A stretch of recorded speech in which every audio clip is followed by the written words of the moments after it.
प्रथमाष्टमी मार्गशीर मासर प्रथम अष्टमी को प्रथमाष्टमी कहा जाए।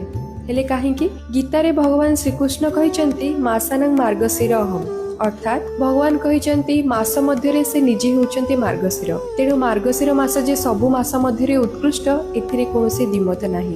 एही आधार रे पूर्व काल रे ओडिया पांजी गणना अनुसार मार्गशीर हेउथिला प्रथम मास।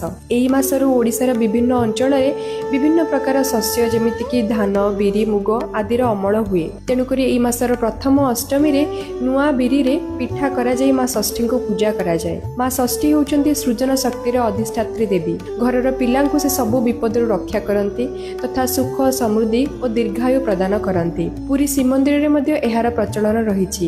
एही पूजारे मामु घरु आसीथिबा नुआ पोशाक पिंधि घरर प्रत्येक ज्येष्ठ संतान पढ़ुआ हुअंती बंदापना हुअंती। बड़ देउल रे बड़ ठाकुर मध्य मामु घरु आसीथिबा पाट पिंधि पढ़ुआ हुअंती। जय जगन्नाथ। तेबे कमेंट रे जणांतु बड़ ठाकुरଙ୍କ मामु घर केउठी।